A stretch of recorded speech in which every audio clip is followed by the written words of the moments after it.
ನಮ್ಗೆ ದೇವ್ರಿಗೆ ನಾವು ಇನ್ನೊಂದೇನಂದ್ರೆ ಧೈರ್ಯ ಇರ್ಲಿಲ್ಲ. ಇಲ್ಲಿಗೆ ಬಂದ್ಮೇಲೆ ಅದು ಕೊಟ್ರು ನಿನಗೆ ಮಾನಸಿಕ ಶಕ್ತಿ ಕೊಟ್ರು. ನಿಜನ ನೀನು ಆತ್ಮಹತ್ಯೆ ಮಾಡ್ಕೋಬೇಡ, ನಾನು ಇದ್ದೀನಿ ಮಗಳೇ ಅಂತ ದೇವ್ರು ಧೈರ್ಯ ಕೊಟ್ರು. ನಿಜನ ಹುಡುಗಿ ಚಪ್ಪಾಳೆ ಫಸ್ಟ್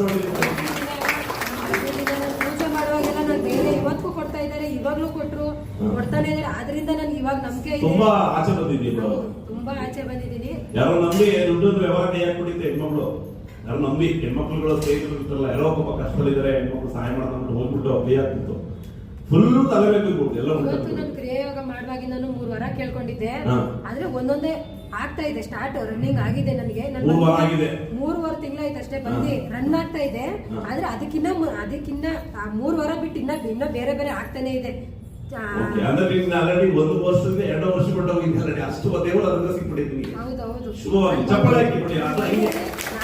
ಭಕ್ತಿ ಇಷ್ಟೇ ಆನೆಸ್ಟ್ ಇಟ್ಬಿಟ್ರೆ ಆ ಪರಮಾತ್ಮ ನನಗೆ 4 ತಿಂಗಳಾಗೈತೆ ಅಷ್ಟೇ. 4 ತಿಂಗಳಿಗೆ ನಾನು 2 ವರ್ಷದ ಪಡ್ಕೋಬೇಕಾದ ವರನೆಲ್ಲ ನಾನು ದೇವ್ರು ನಮ್ಗೆ ಕೊಡ್ತಾ ಇದ್ದಾರೆ ಅನ್ನೋದು ನಂಬಿಕೆ ಐತಿ ಇವತ್ತು.